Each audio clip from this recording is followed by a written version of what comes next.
Halo, kami dari kelompok Karsa Ruang. Di sini kami akan mempresentasikan proposal dari pembuatan smart building dan smart classroom pada Gedung Geraha Cacuk menjadi smart building dan smart classroom.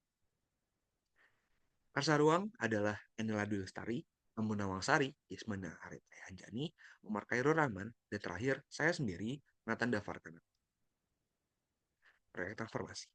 Di mana kami di sini memperkenalkan proyek transformasi Gedung Geraha Cacuk menjadi smart building dan smart classroom.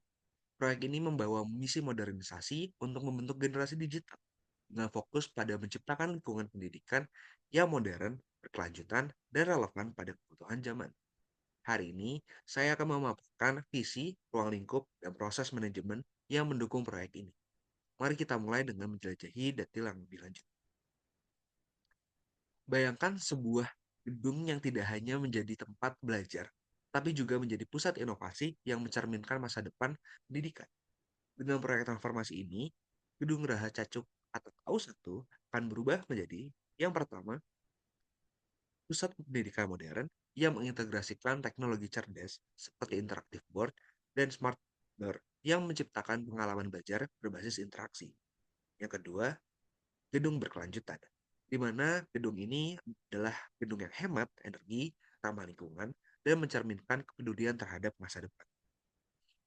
Yang terakhir, pendukung SDM era digital, di mana dengan membangun ekosistem pendidikan yang relevan dengan kebutuhan industri dan teknologi saat ini. Dan dalam jangka panjang. Proyek ini bukan hanya tentang modernisasi gedung, tetapi tentang menciptakan role model untuk modernisasi pendidikan di Indonesia. Ini adalah langkah nyata menuju masa depan. Berikut adalah scope definition dari scope management plan Tersarwa. Jadi, apa yang sebenarnya ingin kami capai dengan proyek ini? Pertama, kami ingin menciptakan sebuah lingkungan belajar modern, di mana mahasiswa tidak hanya belajar di ruang kelas konvensional, melainkan ruang pintar dengan teknologi interaktif.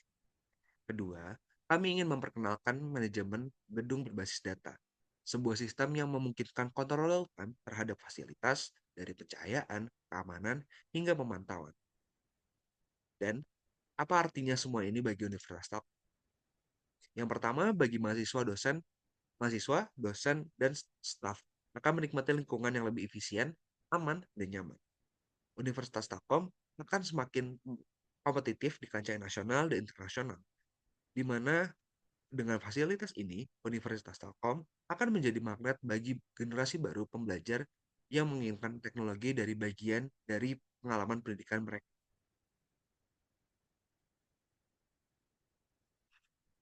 Proyek ini bukan sekedar renovasi gedung, ini adalah investasi masa depan, di mana manfaat yang kami tawarkan adalah sangat jelas. Yang pertama adalah fasilitas pembelajaran yang nyaman dan mendukung efisiensi kerja bagi seluruh komunitas kampus. Dan daya tarik kampus meningkat, di mana Universitas Telkom akan menjadi kampus pilihan yang membanggakan dan siap bersaing di tingkat internasional. Dengan transformasi ini, kita tidak hanya menciptakan ruang belajar, tapi juga membangun pengalaman yang tidak akan dilupakan oleh generasi masa depan.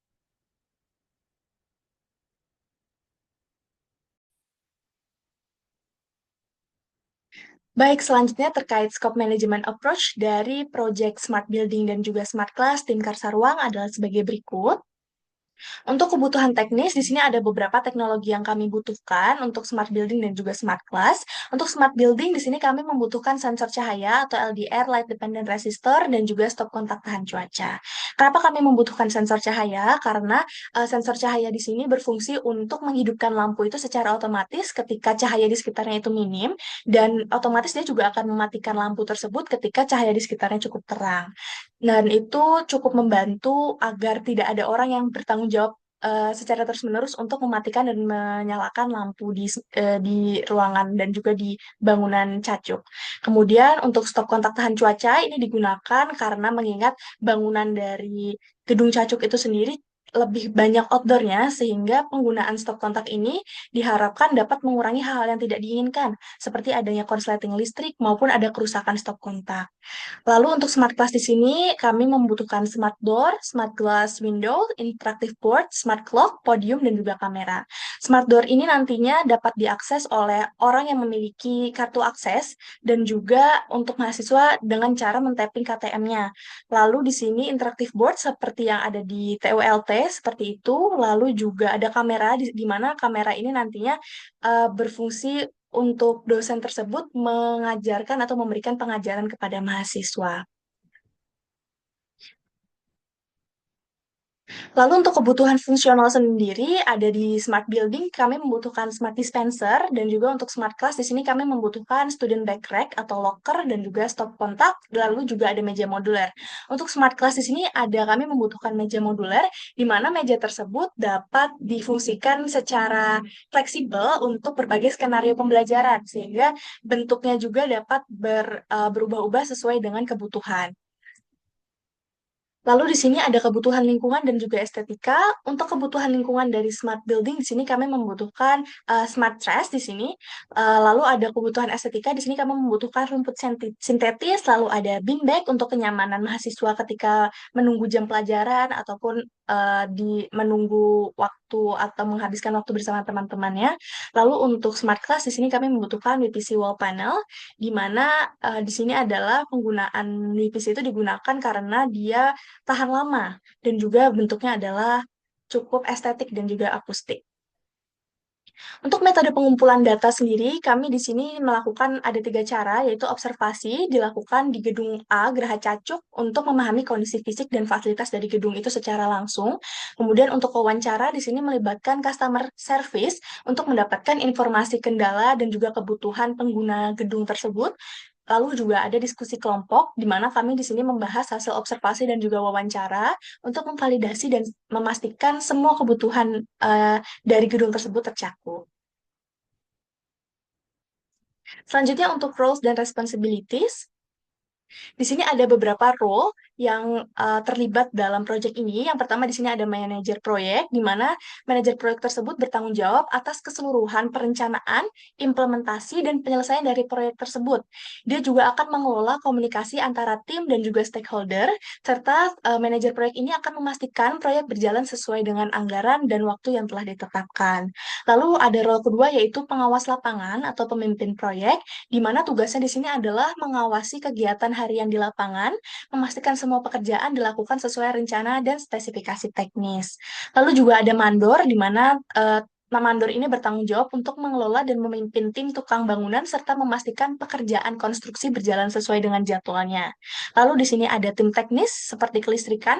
Di sini dia akan mengurus instalasi perangkat kelistrikan seperti saklar tanam, terus lampu pintar, serta pengujian dan pengembangan sistem kontrol otomatis seperti pencahayaan, AC, audio, kamera, dan lain-lain. Lalu di sini ada tukang bangunan juga, di mana tugasnya adalah untuk melakukan pekerjaan konstruksi seperti pemasangan jendela, pintu, pengecatan tembok, dan tugas lainnya sesuai spesifikasi untuk membangun smart classroom. Untuk Laden Bangunan, di sini dia tugasnya membantu tukang bangunan tersebut dalam menyelesaikan berbagai tugas konstruksi. Lalu untuk tukang finishing, di mana dia nanti bertugas untuk mengecat tembok, menata ruangan, serta melakukan dekorasi dinding kelas dan penyelesaian akhir untuk memastikan ruangan sesuai dengan desain yang telah didesain atau diinginkan. Kemudian ada stakeholder sendiri seperti Telkom University, di mana tugasnya dia akan memberikan spesifikasi dan kebutuhan yang diperlukan untuk implementasi smart classroom, serta dia akan memantau perkembangan proyek dan memberikan masukan terkait fungsionalitas dari sistemnya. Lanjut terkait project scope statement. Di sini untuk deskripsi proyeknya terlebih dahulu. Jadi, proyek ini bertujuan untuk merancang ulang tata ruang gedung A atau Geraha Cacuk ini agar mendukung penerapan perangkat pintar dan juga sistem otomatisasi. Untuk transformasi ini mencakup seperti instalasi smart door, smart window, dan interactive board, lalu juga pengembangan sistem manajemen gedung dengan fitur pemantauan real time dan kontrol perangkat jarak jauh melalui aplikasi. Lalu selanjutnya di sini ada deliverables atau desain dari beberapa smart building dan smart class yang akan kami transformasi atau kami ubah. Di sini untuk kelasnya sendiri atau smart kelasnya sendiri, untuk ukurannya di sini sekitar 57 meter persegi, di mana beberapa hal yang berbeda dari kelas sebelumnya.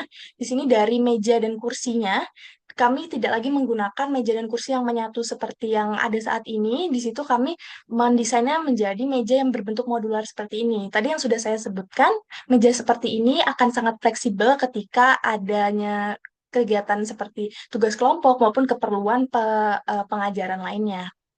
Lalu di sini bisa dilihat ada kamera. Jadi kamera ini nantinya akan mendukung proses kelas hybrid. Jadi ada kelas offline dan juga online secara bersamaan.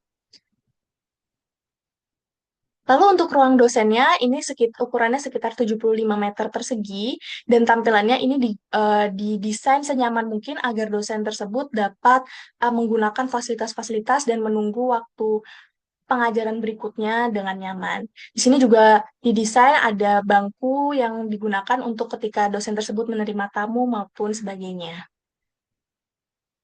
Lalu untuk taman di tengah sendiri, taman yang berada di tengah bangunan, di situ kami ubah desainnya jika sebelumnya terdapat air mancur atau kolam di tengah-tengah dari taman tersebut. Di sini kami hilangkan kolamnya dan kami ubah menjadi adanya bangku di tengah-tengah tersebut. Jadi bangku tersebut digunakan untuk mahasiswa untuk duduk bersantai dan segala macamnya. Dan untuk di sini kami menambahkan seperti gazebo kecil, di mana gazebo-gazebo ini berfungsi untuk mahasiswa dapat melakukan kerja kelompok dengan nyaman. Dan di situ sudah ditanamkan juga stop kontak yang tahan cuaca, seperti yang sudah disebutkan. Lalu untuk kamar mandinya seperti ini. Untuk kamar mandinya di dalam satu kamar mandi terdapat 4 bilik kamar mandi, dan yang membedakan antara pria dan wanita adalah terdapatnya urinoir pada kamar mandi pria, seperti berikut. Kemudian untuk musola, musola ini akan didesain senyaman mungkin sehingga pengguna atau yang akan beribadah pada musola tersebut merasa nyaman. Di sini kami buat terdapat kipas angin dan juga lokasi dari wudhunya ini akan langsung saat baru memasuki ruangan. Jadi tidak terlalu lembab ruangannya seperti itu. Kemudian untuk buildingnya sendiri, mengingat bangunan dari Geraha Cacuk saat ini juga sudah cukup baik, jadi di sini yang berbeda adalah adanya smart dispenser pada tiap-tiap lorong. Seperti itu. Untuk batasannya sendiri, ini yang pertama ada anggaran proyek yang terbatas, di mana proyek ini harus diselesaikan sesuai dengan anggaran yang telah diterapkan, sehingga mungkin ada pembatasan dalam jumlah atau jenis perangkat pintar yang dipasang. Kemudian ada waktu pelaksanaan yang dibatasi, jadi renovasi ini harus dilaksanakan dalam jangka waktu yang telah ditentukan untuk memastikan smart building siap digunakan kembali pada semester berikutnya. Lalu ruangan dengan infrastruktur tertentu, jadi struktur gedung yang ada tidak akan diubah secara besar-besaran atau modifikasi secara besar-besaran. Jadi perubahan ini hanya akan dilakukan pada area-area yang relevan pada penerapan teknologi pintar. Kemudian kepatuhan terhadap standar keamanan dan juga kesehatan. Jadi instalasi semua perangkat harus sesuai dengan standar keamanan dan juga regulasi yang berlaku untuk memastikan keselamatan dari pengguna gedung. Dan juga ada ketersediaan teknologi yang tepat di mana perangkat yang diimplementasikan harus sesuai dengan ketersediaan yang ada di pasar dan juga mendukung integrasi dengan sistem yang dirancang. Selanjutnya untuk asumsi, berikut ini ada asumsi untuk pembuatan proyek smart building dan smart class di Gedung Geraha Cacuk, di mana yang pertama ini ada gedung akan mendapatkan daya listrik yang cukup, di mana daya listrik gedung yang cukup akan mendukung perangkat tambahan tanpa memerlukan penambahan daya listrik atau perbaikan besar pada sistem listrik. Kemudian ada pengguna gedung seperti mahasiswa dan staf akan mengikuti pelatihan. Jadi pengguna gedung ini akan mendapatkan pelatihan singkat atau panduan untuk menggunakan perangkat pintar seperti smart door dan juga interactive board. Lalu untuk konektivitas stabil untuk sistem real time, di mana sistem akan memanajemen gedung mengandalkan konektivitas seperti kontrol jarak jauh. Dan itu akan berfungsi untuk mengoptimalkan asumsi jaringan internet atau lokal yang juga stabil. Kemudian untuk perangkat memiliki dukungan jangka panjang, di mana perangkat yang dipasang ini akan memiliki dukungan teknis dan pemeliharaan dari vendor, sehingga mudah diperbaiki jika terjadi masalah di masa depan.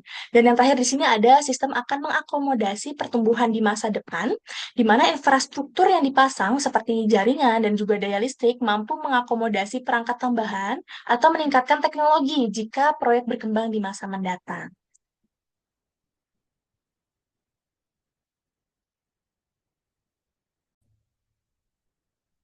Perkenalkan, nama saya Embun Nawang Sari. Di sini saya akan melanjutkan penjelasan dari rekan saya. Dan di sini saya akan menjelaskan terkait WBS.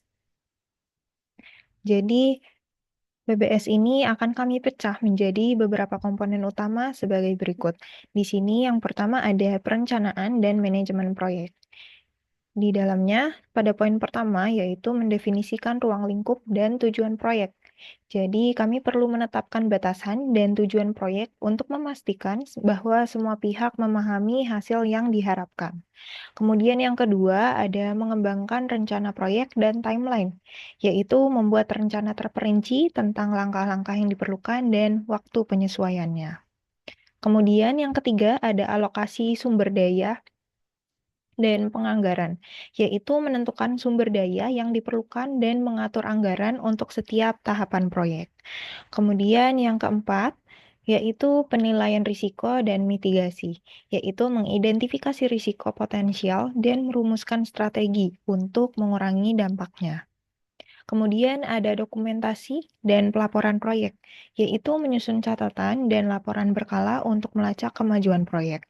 Dan di sini yang terakhir ada komunikasi dan koordinasi dengan pemangku kepentingan. Jadi kami perlu mengatur komunikasi efektif antara semua pihak yang terlibat dalam proyek. Lalu di sini pada poin kedua ada analisis kebutuhan dan pengumpulan persyaratan. Jadi yang pertama yaitu mengidentifikasi kebutuhan pengguna dan persyaratan fungsional. Jadi, perlu dilakukan pengumpulan informasi tentang apa yang dibutuhkan pengguna dari sistem pintar.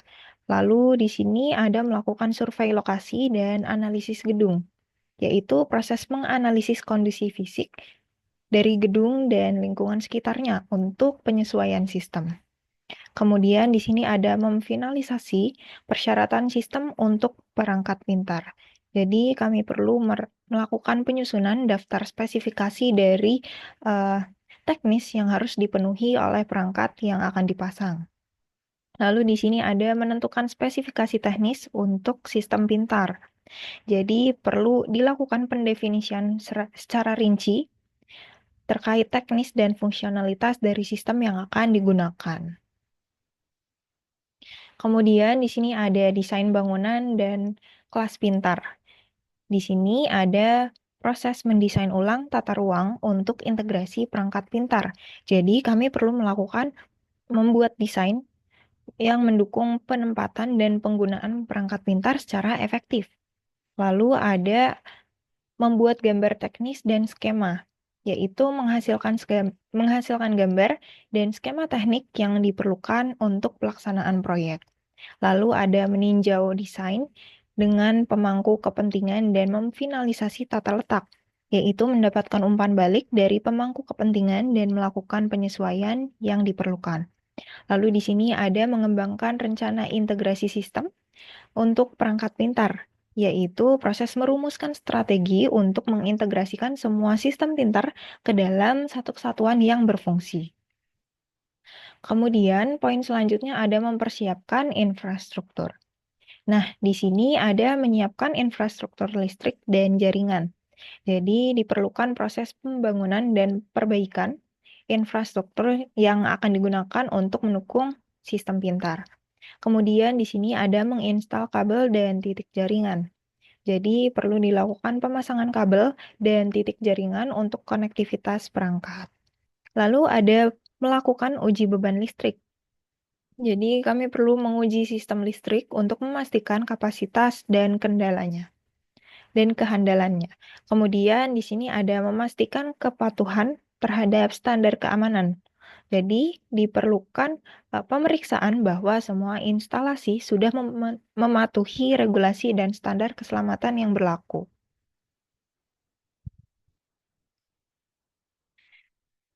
Nah, kemudian ada instalasi sistem pintar.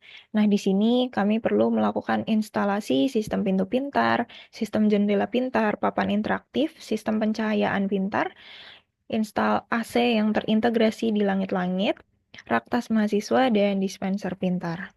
Kemudian, pada poin selanjutnya, di sini ada pengembangan sistem manajemen gedung pintar. Jadi yang pertama ada pengembangan kemampuan pemantauan real time, yaitu untuk membangun sistem yang memantau kondisi gedung secara langsung. Kemudian yang kedua di sini ada menerapkan antarmuka kontrol perangkat jarak jauh.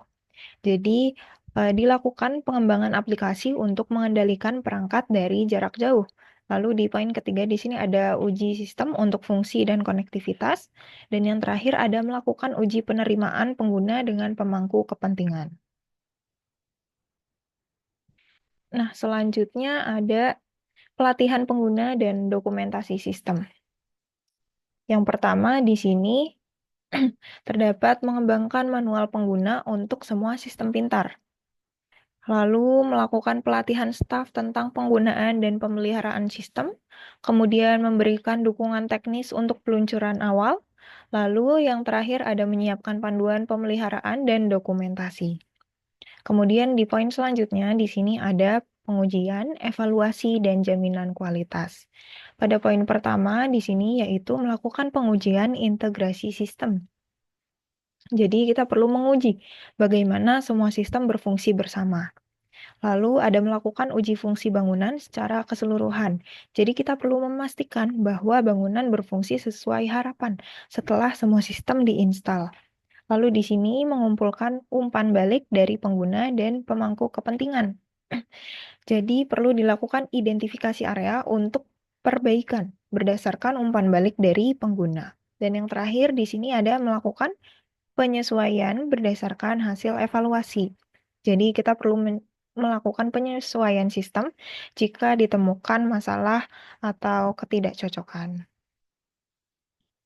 Nah, di sini pada poin terakhir dalam WBS ada tinjauan akhir proyek dan penyerahan.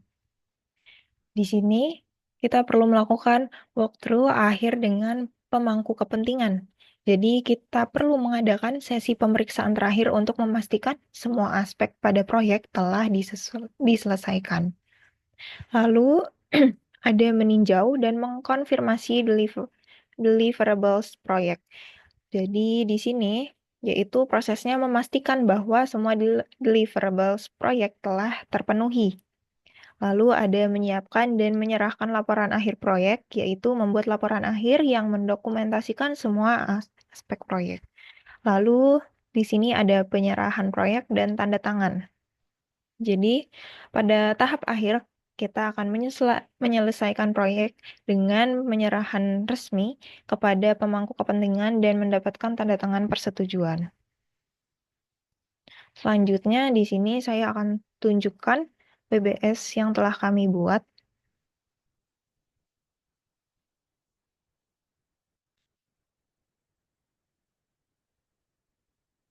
Nah, ini merupakan WBS yang telah kami susun.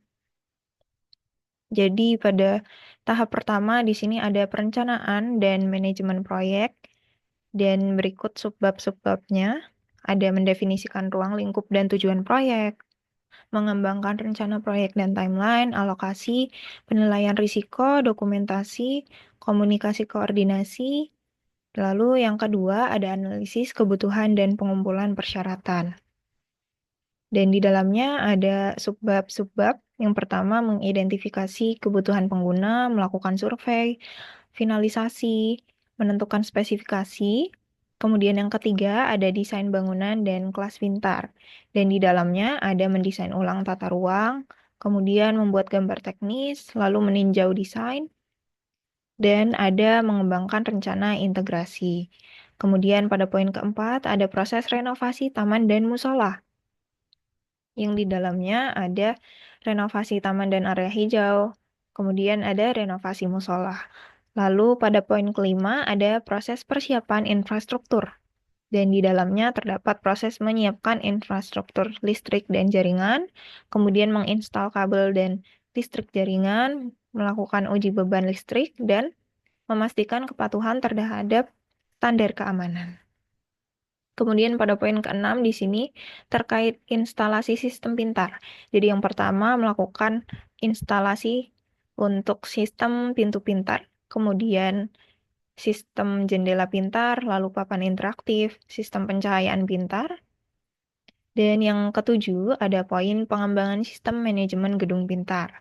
Yang pertama di sini ada mengembangkan kemampuan pemantauan real time, kemudian menerapkan antarmuka kontrol perangkat jarak jauh, lalu menguji sistem untuk fungsi dan konektivitas, dan yang terakhir di sini ada melakukan uji penerimaan pengguna dengan pemangku kepentingan.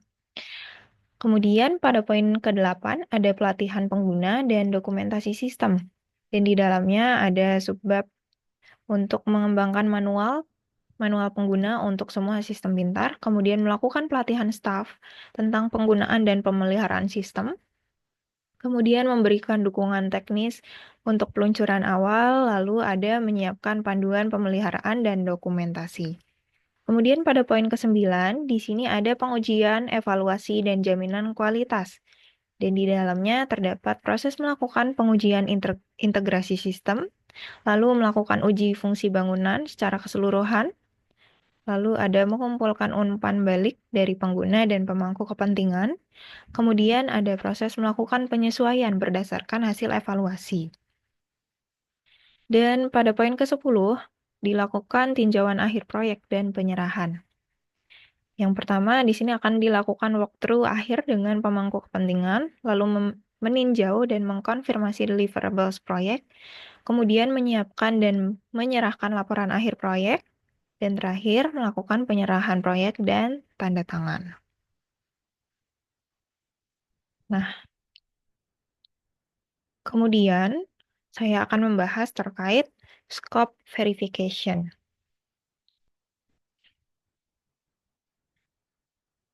Nah, pada scope verification ini juga akan terbagi menjadi beberapa bagian.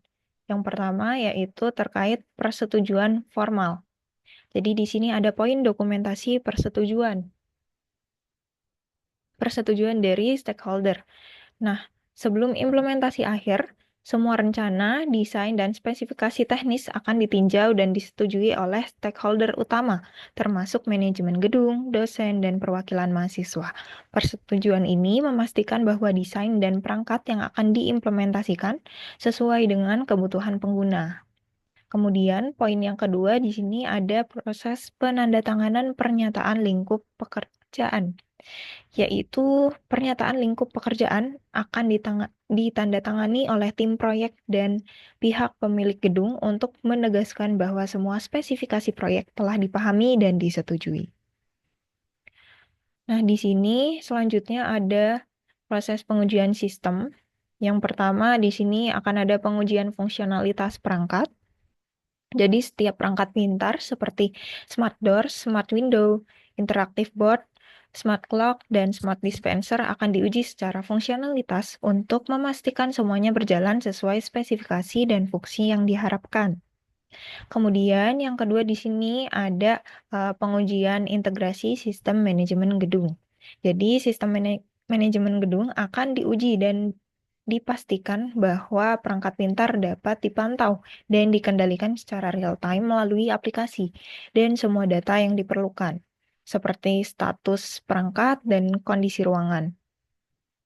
Kemudian yang terakhir ada pengujian konektivitas dan keamanan.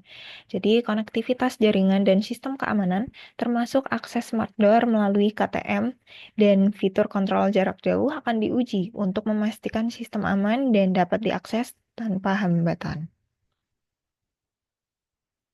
Kemudian di sini ada evaluasi keseluruhan.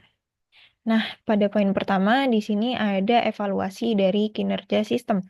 Jadi, semua perangkat dan sistem akan dievaluasi secara keseluruhan untuk memastikan bahwa mereka bekerja secara konsisten dan berkelanjutan selama periode uji coba.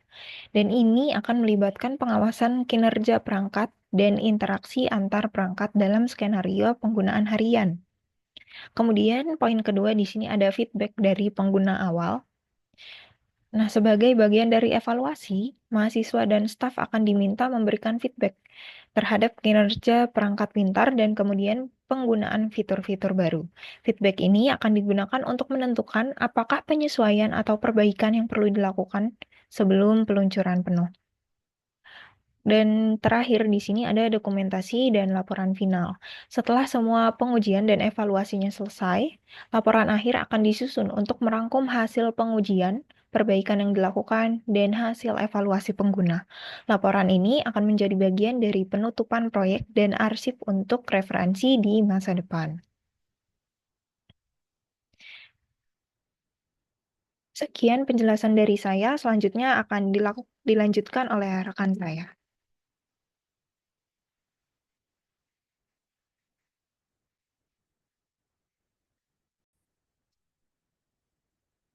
Scope control adalah langkah penting untuk memastikan bahwa proyek ini tetap berada di jalur yang sesuai dengan visi dan tujuan awal. Dalam proyek sebesar ini, menjaga integritas adalah kunci untuk mencapai keberhasilan. Ada 3 langkah utama dalam scope control. Yang pertama adalah persetujuan awal, di mana semua desain dan rencana proyek ditinjau dan disetujui oleh stakeholder utama. Ini memastikan bahwa setiap langkah selaras dengan ekspektasi dan kebutuhan pengguna. Yang kedua, pengujian sistem, di mana validasi dilakukan pada perangkat penting seperti smart clock dan kamera pembelajaran untuk memastikan fungsionalitasnya sesuai dengan standar teknis dan kebutuhan kampus. Yang terakhir adalah evaluasi final, di mana proyek ini melibatkan feedback dari pengguna awal, yaitu mahasiswa dan staf, untuk memastikan bahwa hasil akhir benar-benar sesuai dengan kebutuhan mereka. Scope control tidak hanya menjaga proyek tetap sesuai rencana, tapi juga menjamin bahwa setiap komponen memenuhi 2 tujuan utama, yang mana setiap komponen proyek harus sesuai dengan pertama, standar efisiensi energi, di mana gedung ini dirancang untuk hemat energi, menciptakan lingkungan yang berkelanjutan. Dan kedua, kebutuhan pendidikan berbasis digital, di mana fasilitas yang modern dan mendukung pembelajaran yang interaktif. Dengan pendekatan ini, keberhasilan proyek terjamin. Semua deliverables akan disetujui oleh stakeholder, memenuhi ekspektasi mereka, dan selesai pada tahun. Sekian untuk scope control. Baik, selanjutnya di sini saya Anila Dulestari akan menjelaskan mengenai bagian time pada proyek pembuatan smart class dan smart building Gedung Geraha Cacuk pada kelompok 1, yaitu kelompok Karsa Ruang. Nah, di time ini itu kami telah membuat urutan atau jadwal pelaksanaan proyek dengan menggunakan bagan yang disebut sebagai Gantt chart. Gantt chart ini dibuat itu berdasarkan WBS atau Work Breakdown Structure yang telah kami buat sebelumnya. Setelah itu, di sini saya izin akan menjelaskan mengenai Gantt chart yang telah sudah kami buat. Ini merupakan Gantt chart dari proyek pembuatan smart class dan smart building, di mana pada project start date atau project itu dimulai pada tanggal 3 Maret 2025, dan di sini kami telah membuat Gantt chart berdasarkan WBS yang telah dibuat.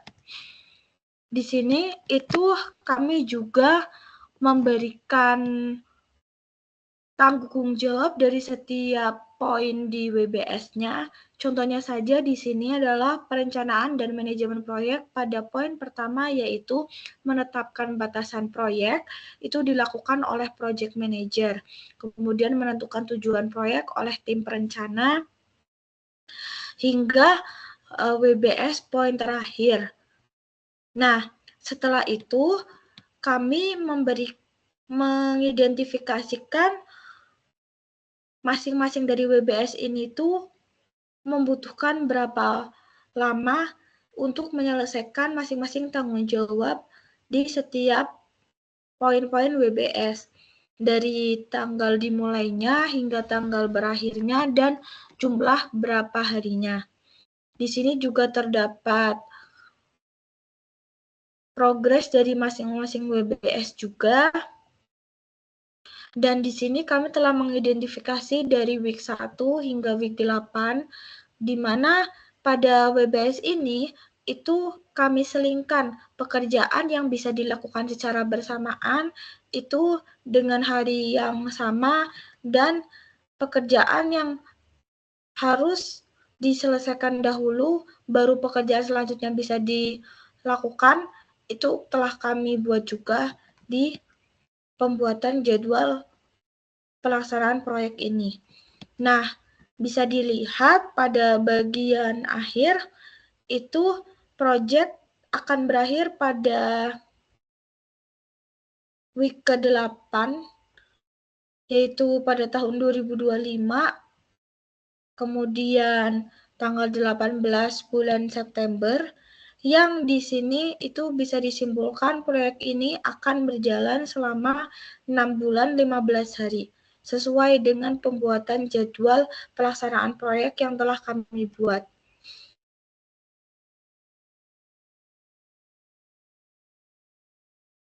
Mungkin cukup sekian penjelasan mengenai jadwal pelaksanaan proyek yang telah kami tetapkan dan akan dilanjutkan penjelasan oleh rekan saya. Terima kasih. Selanjutnya adalah terkait cost pada proyek ini. Untuk cost yang kami butuhkan pada proyek ini mencakup pada keseluruhan elemen WBS. Jadi setiap elemen WBS ini membutuhkan biaya tersendiri, di mana total dari seluruh biaya tersebut mencapai 1.653.060.060 rupiah. Untuk detail atau uraian dari masing-masing elemen WBS tersebut dan juga detail anggaran yang diperlukan pada tiap elemen akan saya jelaskan pada slide berikutnya.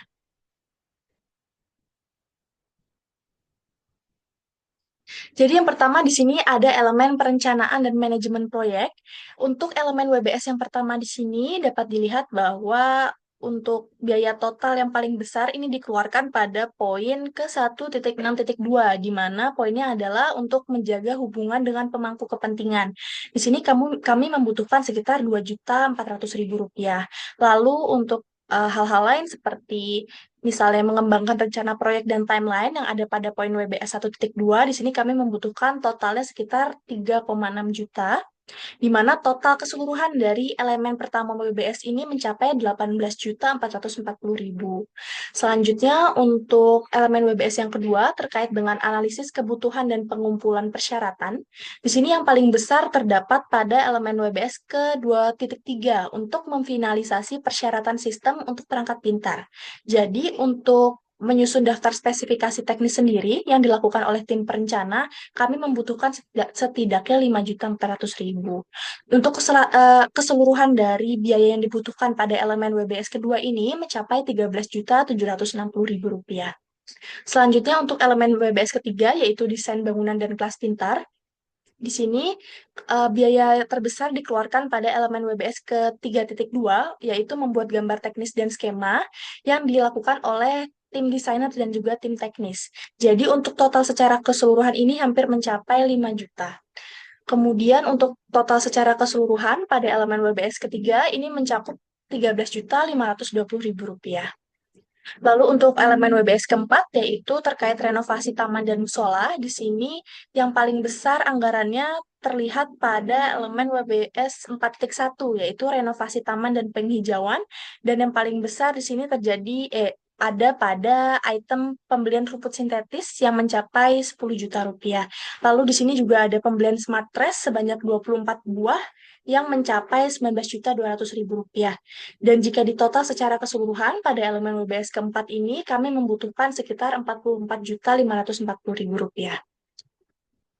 Kemudian untuk elemen WBS yang kelima, yaitu persiapan infrastruktur, di sini biaya terbesar dikeluarkan pada poin ke-5.1 dan juga poin ke-5.2. Untuk poin ke-5.1 ini ada sekitar sebesar hampir 30 juta rupiah, yaitu untuk menyiapkan infrastruktur listrik dan juga jaringan. Secara keseluruhan pada WBS persiapan infrastruktur ini kami membutuhkan 81 juta dan 60.000 rupiah. Kemudian di sini ada instalasi sistem pintar, yaitu elemen WBS ke-6, di mana dari keseluruhan WBS yang ada, WBS ke-6 ini adalah WBS yang paling membutuhkan banyak biaya, di mana bisa dilihat bahwa ada anggaran terkait smart glass window, yaitu menginstal sistem jendela pintar yang membutuhkan budget hingga mencapai 1 miliar. Dan jika ditotal secara keseluruhan, elemen WBS ke-6 ini membutuhkan sekitar 1 miliar 419 juta dan 100.000 rupiah. Lalu untuk elemen WBS ke-7 terkait pengembangan sistem manajemen gedung pintar atau SDMS, di sini yang paling besar anggarannya terkait dengan pengembangan kemampuan pemantauan real time, lalu juga ada menerapkan antarmuka kontrol perangkat jarak jauh, dan juga menguji sistem untuk fungsi konektivitas, di mana masing-masing anggaran ini, masing-masing poin membutuhkan sekitar hampir 2 juta rupiah, dan jika ditotal pada elemen WBS ke-7 ini, kami membutuhkan sekitar 13.120.000 rupiah. Selanjutnya untuk elemen WBS ke-8 yaitu terkait pelatihan pengguna dan dokumentasi sistem. Di sini kami membutuhkan biaya terbesar terkait memberikan dukungan teknis untuk peluncuran awal, yaitu yang ada pada poin 8.3, di mana kami membutuhkan hampir sekitar 4 juta rupiah. Dan jika ditotal secara keseluruhan pada elemen WBS ke-8 ini, kami membutuhkan sekitar 10 juta 80.000 rupiah. Kemudian ada elemen WBS ke-5 terkait pengujian, evaluasi, dan jaminan kualitas. Di sini biaya terbesar dikeluarkan untuk poin 9.4.1, yaitu melakukan perubahan sistem. Pada poin melakukan penyesuaian berdasarkan hasil evaluasi, di mana di situ membutuhkan biaya sekitar 26.880.000 rupiah. Dan jika ditotal secara keseluruhan pada elemen WBS kali ini mencapai sekitar 35.840.000. Kemudian untuk elemen WBS terakhir, yaitu elemen WBS ke-10, terkait tinjauan akhir proyek dan penyerahan. Di sini biaya yang paling banyak dibutuhkan ada pada poin 10.1 terkait melakukan walkthrough akhir dengan pemangku kepentingan. Untuk mengevaluasi hasil proyek akhir, kami membutuhkan dana sekitar 800.000, dan jika ditotal secara keseluruhan, pada elemen WBS ke-10, kami membutuhkan biaya sekitar 3.600.000 rupiah. Dan ini adalah biaya yang dibutuhkan secara keseluruhan dari 10 elemen WBS yang ada, yaitu mencapai 1.653 juta dan 60.000 rupiah. Assalamualaikum warahmatullahi wabarakatuh. Perkenalkan, nama saya Anila Dulestari dengan NIM 130.1223153, dan di sini saya akan menjelaskan mengenai proyek pembuatan Smart Class dan Smart Building bagian manajemen stakeholder. Sebelum melanjutkan, apa sih manajemen stakeholder itu? Jadi, manajemen stakeholder adalah proses identifikasi, analisis, dan pengelolaan individu atau kelompok yang memiliki kepentingan atau pengaruh terhadap keberhasilan suatu proyek, organisasi, atau kegiatan. Stakeholder mencakup semua pihak yang dipengaruhi oleh keputusan atau aktivitas organisasi, termasuk pihak internal ataupun eksternal. Nah, di sini merupakan subbab dari manajemen stakeholder. Terdapat 6 subbab. Yang pertama adalah Project Stakeholder Management Process, yang kedua adalah Stakeholder Register, yang ketiga adalah Power or Interest Grid, yang keempat adalah Stakeholder Analysis, yang kelima adalah Management Matrix, dan yang keenam adalah Issue Log. Yang pertama adalah Project Stakeholder Management Process. Nah, berikut merupakan Project Stakeholder Management Process dari proyek pembuatan Smart Classroom dan Smart Building dari Gedung Graha Cacuk. Terdapat 4 tahap pada Project Stakeholder Management Process. Yang pertama adalah tahap inisiasi, di mana terdapat proses yaitu Identify Stakeholder yang merupakan langkah awal untuk mengidentifikasi semua individu atau kelompok yang memiliki kepentingan dalam proyek, termasuk pengaruh dan dampak proyek terhadap mereka. Outputnya yaitu berupa stakeholder register yang berisi daftar stakeholder utama, peran, tingkat kepentingan, pengaruh mereka, serta strategi awal untuk pengelolaannya. Yang kedua adalah tahap planning. Terdapat proses yaitu plan stakeholder management yang merupakan penentuan strategi dan pendekatan yang akan digunakan untuk melibatkan stakeholder secara efektif dengan mempertimbangkan kebutuhan dan harapan mereka. Untuk outputnya sendiri itu ada dua.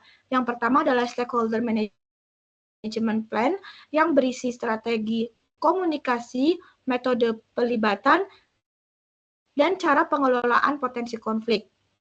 Sedangkan yang kedua adalah project document updates berupa pembaruan dokumen proyek untuk mencerminkan rencana stakeholder management. Lalu tahap ketiga adalah tahap eksekusi, di mana terdapat proses yaitu manage stakeholder engagement untuk melaksanakan komunikasi aktif dengan stakeholder, memastikan kebutuhan mereka terpenuhi, dan mendorong keterlibatan mereka dalam pengambilan keputusan dan pelaksanaan proyek. Outputnya sendiri adalah, yang pertama adalah issue log, yang merupakan catatan masalah yang muncul dan cara penyelesaiannya. Kemudian ada change request, yaitu usulan perubahan yang berasal dari stakeholder. Kemudian ada project management plan updates, yaitu merupakan revisi rencana proyek berdasarkan masukan stakeholder. Dan yang kelima adalah organizational process asset updates yang merupakan pembaruan pada proses atau aset organisasi berdasarkan pelajaran selama proyek. Lalu masuk ke tahap keempat yaitu monitoring dan controlling, di mana terdapat proses yaitu control stakeholder engagement untuk memantau efektivitas hubungan dengan stakeholder dan melakukan penyesuaian strategi jika diperlukan. Dengan output yang pertama adalah work performance information, yaitu data kinerja hubungan stakeholder. Yang kedua adalah change request, yaitu permintaan perubahan strategi atau pendekatan. Yang ketiga yaitu project document updates yang merupakan pembaruan dokumen proyek berdasarkan hasil pengawasan. Dan yang keempat adalah organizational process asset update yang merupakan penyesuaian aset organisasi untuk meningkatkan pengelolaan stakeholder di masa depan. Selanjutnya adalah stakeholder register. Stakeholder register untuk proyek pembangunan smart building dan smart class Gedung Geraha Cacuk Telkom University ini mencangkup berbagai pihak internal dan eksternal yang terlibat. Pihak internal terdiri dari tim Karsaruang, yaitu anggota kelompok 1 sendiri, termasuk CEO sebagai sponsor proyek, manajer proyek, analisis, dan anggota tim teknis yang bertanggung jawab atas pelaksanaan teknis dan pengelolaan proyek.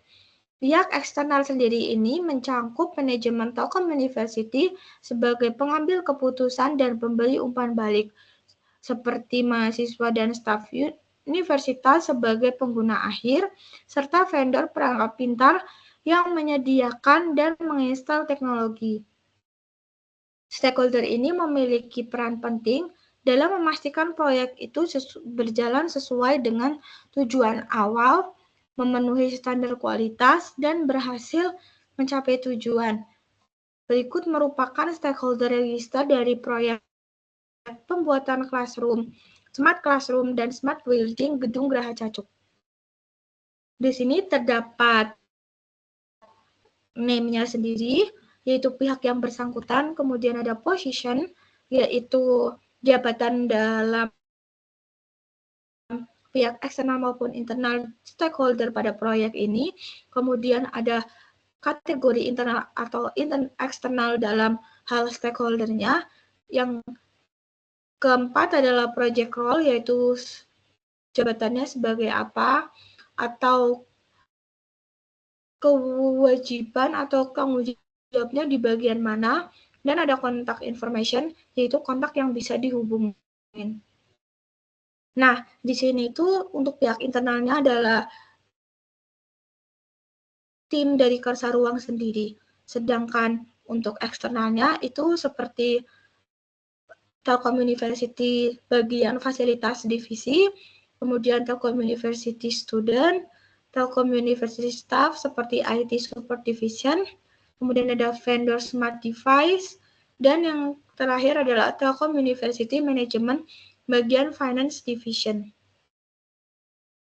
Selanjutnya adalah Power or Interest Grid.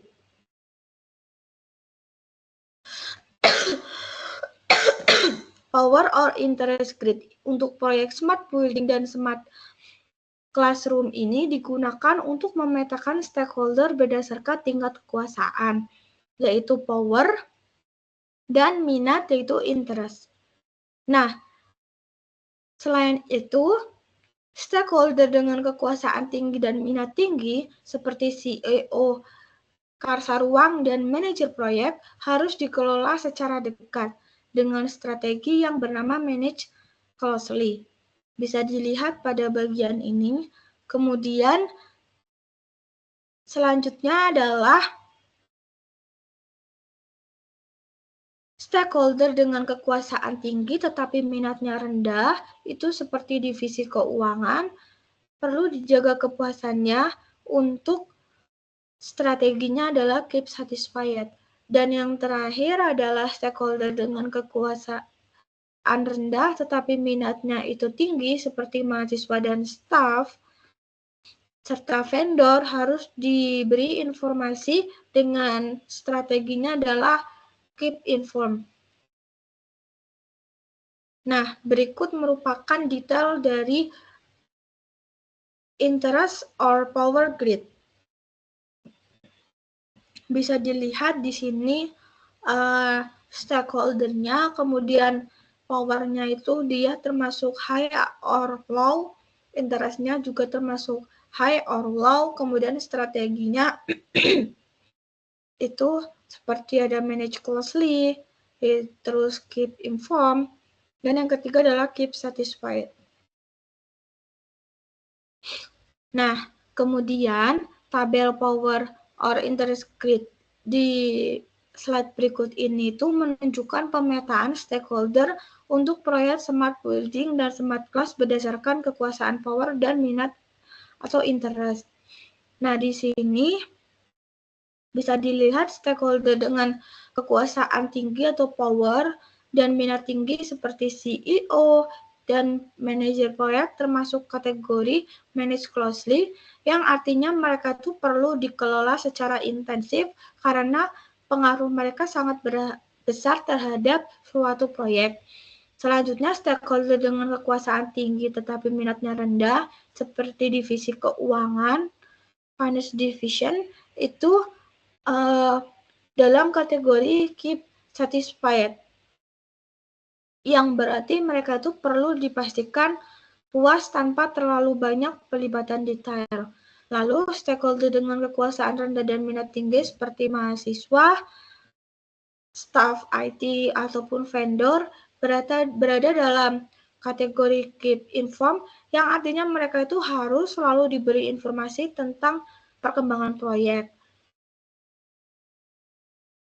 Selanjutnya adalah stakeholder analysis.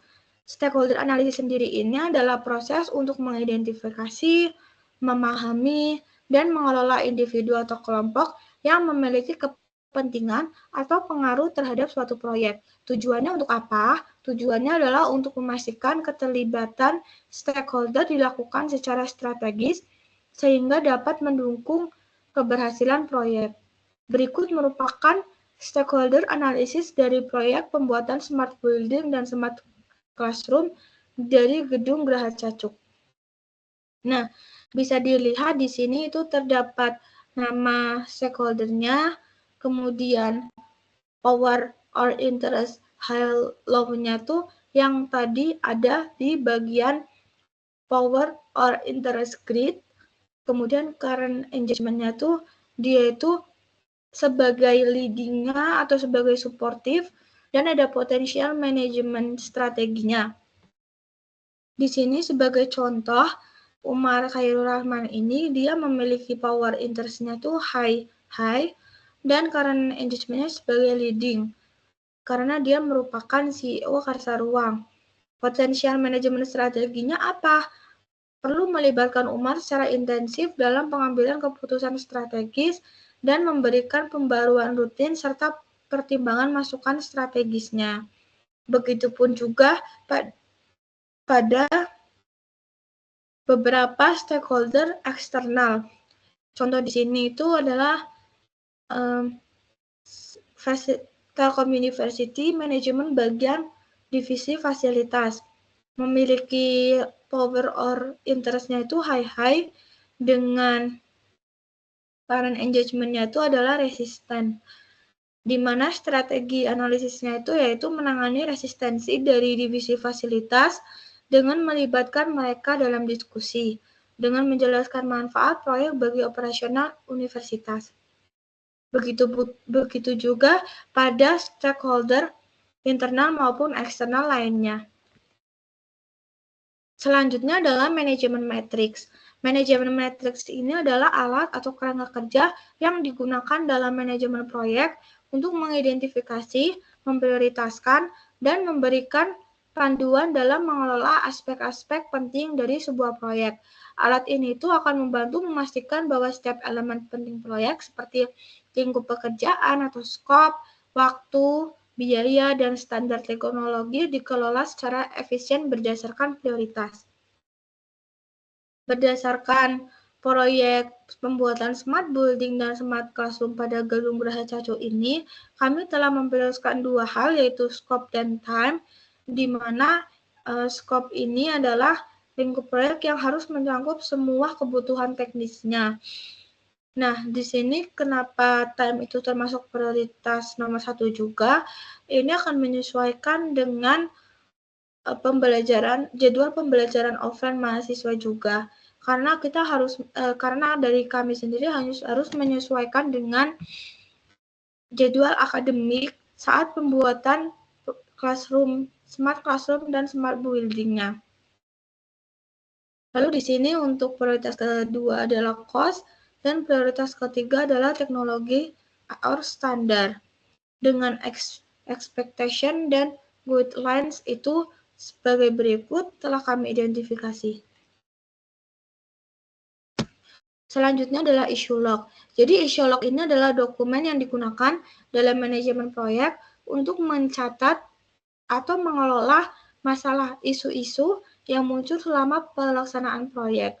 Issue log ini akan membantu tim proyek dalam mengidentifikasi, kemudian menentukan prioritas penyelesaian masalah, serta memastikan bahwa masalah-masalah tersebut itu ditangani secara sistematis dan tidak menghambat keberhasilan proyek.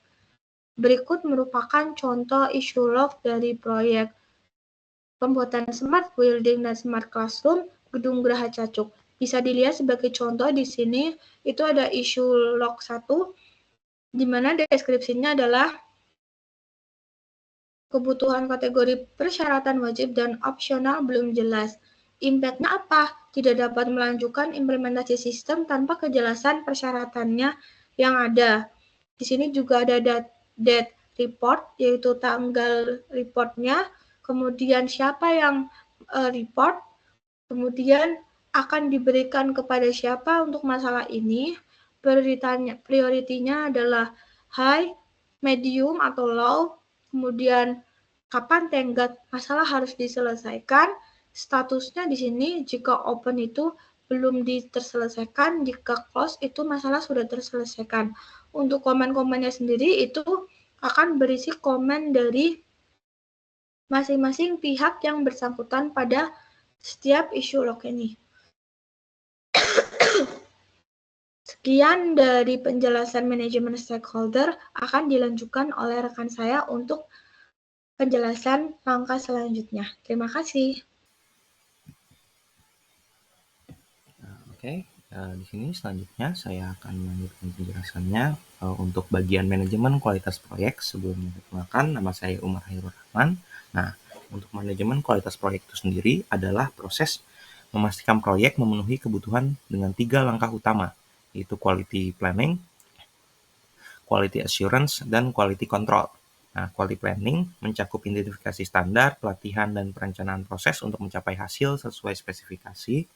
Lalu ada quality assurance, yaitu mengevaluasi kinerja proyek melalui benchmarking Dan juga sedangkan quality control itu memantau hasil menggunakan alat seperti diagram fishbone sebab akibat.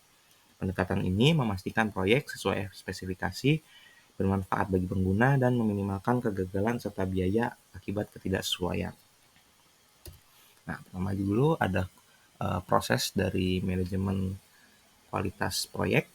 Jadi pertama ada bagian planning, 3 tahap, yaitu pertama planning, di mana planning prosesnya itu adalah plan quality management, yaitu mendefinisikan standar kualitas yang harus dipenuhi proyek serta bagaimana standar tersebut akan dicapai.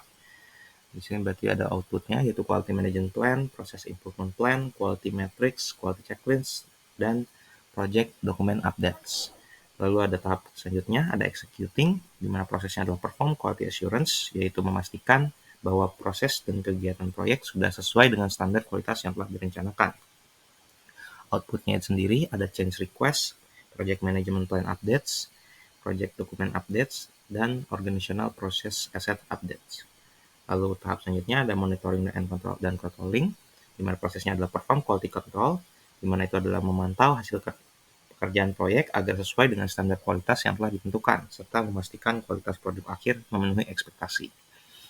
Outputnya itu sendiri ada quality control measurement, validated change, validated deliverables, work performance informations, change request, project management plan updates, project document updates, dan organizational process asset updates.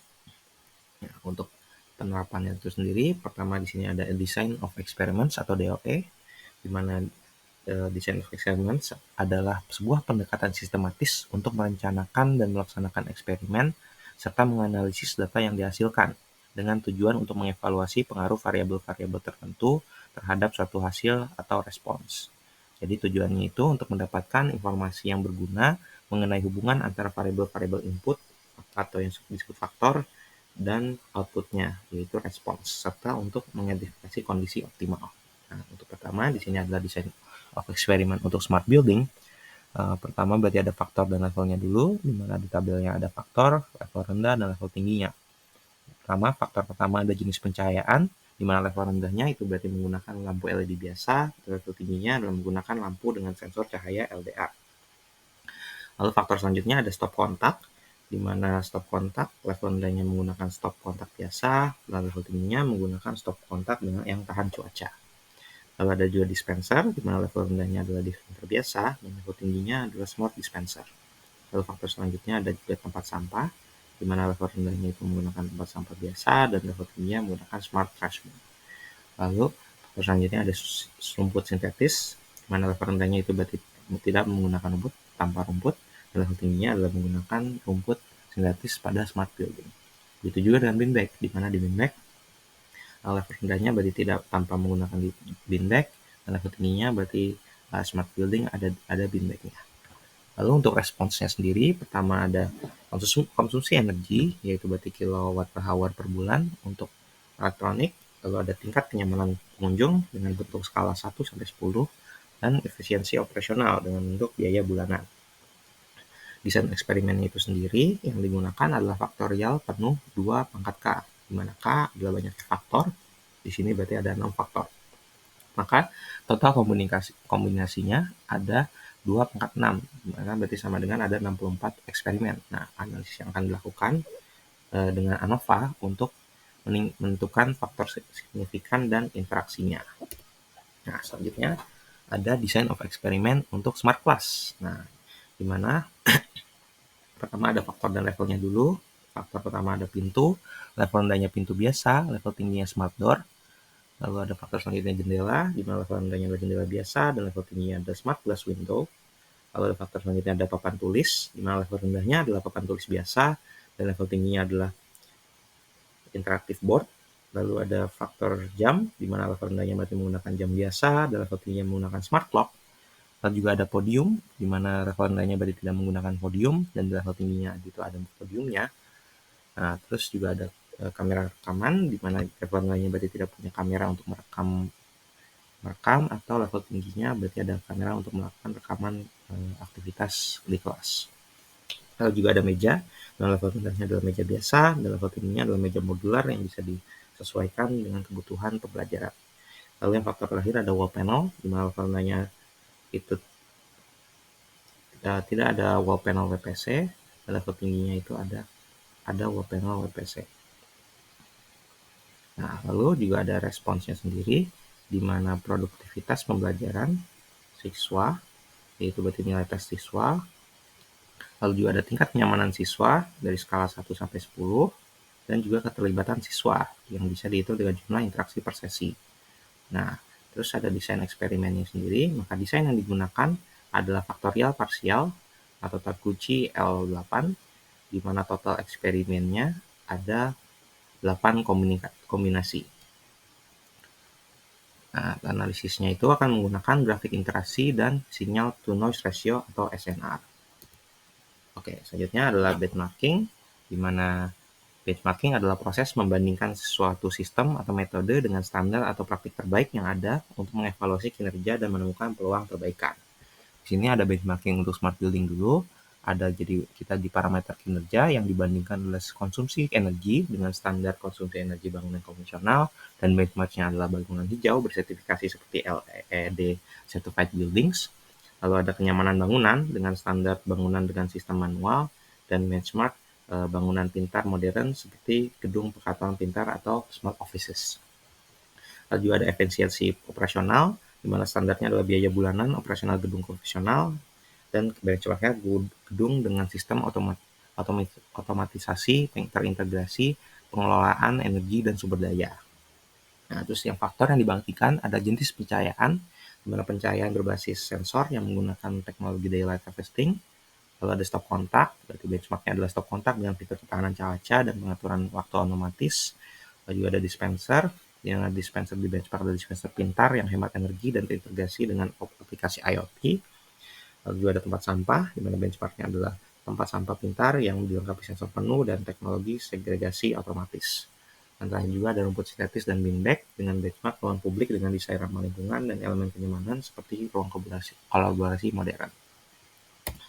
Nah, selanjutnya ada benchmarking untuk smart class, di mana parameter kinerja yang dibandingkan adalah produktivitas pelajaran dengan standar nilai rata-rata siswa pada sistem kelas konvensional dengan benchmark kelas pintar berbasis teknologi dengan sistem pembelajaran interaktif. Nah, juga ada tingkat kenyamanan siswa dengan standar kelas dengan fasilitas dasar, dan benchmarknya adalah kelas yang dilengkapi dengan teknologi IoT untuk pengaturan suhu, pencahayaan, dan fasilitas audiovisual. Dan juga ada keterlibatan siswa, di mana standarnya adalah jumlah rata-rata interaksi siswa dalam sistem kelas tradisional, dan benchmarknya berarti adalah sistem pembelajaran yang dengan menggunakan contohnya teknologi gamifikasi. Lalu untuk faktor yang dibandingkan, pertama ada pintu dan jendela, benchmarknya adalah pintu dan jendela pintar yang otomatis membuka untuk berdasarkan kondisi lingkungan. Lalu juga ada papan tulis, benchmarknya adalah papan tulis interaktif berbasis layar sentuh dengan koneksi internet. Lalu juga ada jam dan kamera rekaman. Benchmarknya adalah jam pintar dengan fitur pengingat aktivitas dan kamera untuk analisis perilaku siswa. Lalu juga ada meja dan podium. Di sini benchmarknya adalah meja modular yang ergonomis dan podium pintar dengan integrasi smart devices. Lalu juga ada wall panel. Terakhir ada wall panel dinding berbahan plastik komposit WPC untuk akustik dan estetika. Selanjutnya adalah di sini ada fishbone diagram, yaitu berarti cause effect atau cause and effect fishbone diagram, yang merupakan juga dikenal diagram Ishikawa, adalah alat manajemen kualitas yang digunakan untuk mengidentifikasi penyebab akar suatu masalah atau isu tertentu dalam proses atau proyek. Nah, diagram ini berbentuk seperti ikan dengan kepala sebagai masalah utamanya dan tulang-tulang sebagai kategori penyebab utama. Nah, di dalam tulang itu juga dipecahkan untuk menggambarkan hubungan antara faktor dengan mungkin menjadi kontribusi pada masalahnya.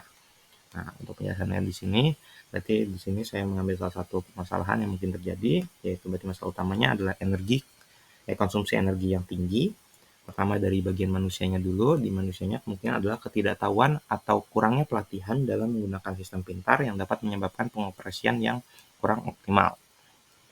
Lalu selanjutnya ada ke bagian metode, di mana proses desain yang kurang integratif terhadap otomatisasi atau efisiensi energi bisa menghambat keberhasilan proyek. Lalu juga ada material, di bagian material bisa aja penggunaan bahan-bahan yang tidak hemat energi atau tidak ramah lingkungan dapat meningkatkan konsumsi energi itu sendiri. Lalu juga ada bagian mesin, di mana peralatan atau komponen yang tidak efisien atau tidak terintegrasi dengan teknologi terbaru dapat mempengaruhi performa sistem yang meningkatkan konsumsi energinya itu sendiri. Lalu juga terakhir ada yang lingkungan, berarti bisa aja ada faktor lingkungan seperti sinar matahari atau suhu yang tidak terkendali dapat mempengaruhi efisiensi sistem yang kembali lagi bisa meningkatkan konsumsi dari energi keseluruhan sistem. Nah, itu saja untuk dari saya. Untuk topik selanjutnya akan dilanjutkan oleh teman kelompok saya. Manajemen sumber daya manusia adalah jantung dari keberhasilan proyek ini. Tanpa pengelolaan SDM yang terstruktur, semua perencanaan dan teknologi canggih akan sulit mencapai tujuan utamanya. Di proyek transformasi Gedung Geraha Cacuk ini, kami membagi manajemen SDM ke dalam 3 fase utama untuk memastikan efektivitas di setiap tahap. Pertama adalah planning, di mana kami merencanakan kebutuhan SDM dengan mengidentifikasikan peran, tanggung jawab, dan keterampilan yang diperlukan. Output dari fase ini adalah struktur organisasi, ratio chart, dan strategi rekrutmen yang jelas. Yang kedua adalah executing, di mana pada tahap ini kami merekrut, melatih, dan menempatkan personal yang tepat pada posisi yang sesuai. Kami juga menyusun resource calendars untuk memastikan semua sumber daya sedia sesuai jadwal, serta mengevaluasi performa tim secara berkala. Yang ketiga adalah monitoring, di mana tahap ini memastikan bahwa kinerja tim harus terus dipantau, konflik ditangani secara efektif, dan perubahan kebutuhan SDM dikelola dengan baik. Hasil akhirnya adalah revisi rencana proyek, pembaruan dokumen, dan permintaan perubahan jika diperlukan. Selanjutnya, mari kita lihat struktur organisasi proyek ini. Kami memastikan setiap tim memiliki peran yang jelas. Yang pertama, ada project manager yang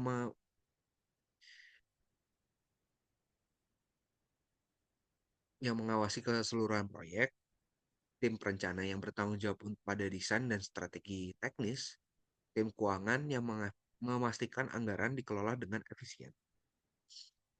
Kemudian, tim teknis yang merupakan pelaksana utama instalasi teknologi, tim analis risiko yang mengidentifikasi dan memitigasi risiko sejak awal, dan tim kepentingan eksternal seperti klien dan pengguna akhir yang memberikan masukan dan persetujuan. Berikut adalah organogram yang kami gunakan. Kami juga menggunakan Raci Chart untuk memastikan setiap tugas memiliki tanggung jawab yang jelas, di mana untuk konsep Raci dibagi menjadi bagian, yaitu R, yaitu responsible, yaitu orang atau tim yang melaksanakan tugas utama, A, accountable, orang yang bertanggung jawab atas keberhasilan tugas, C, consultant, di mana pihak yang memberikan masukan teknis atau strategis, I, inform, di mana pihak yang diinformasikan terkait perkembangan tugas. Sebagai contoh, misalnya ada project manager yang adalah accountable untuk keseluruhan proyek, tim teknis yang bertanggung jawab untuk instalasi perangkat pintar, dan terakhir adalah konsultan eksternal yang memberikan saran teknis pada tahap perencanaan. Berikut adalah full Raci chart yang kami gunakan.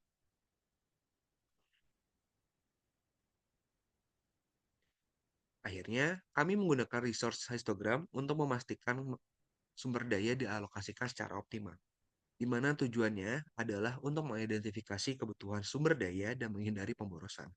Yang kedua, untuk manfaatnya, menjaga efisiensi dan memastikan proyek selesai tepat waktu. Dan terakhir adalah hasilnya, di mana alokasi sumber daya yang tepat di setiap fase proyek, memastikan kelancaran operasional. Berikut adalah resource histogram yang kami gunakan.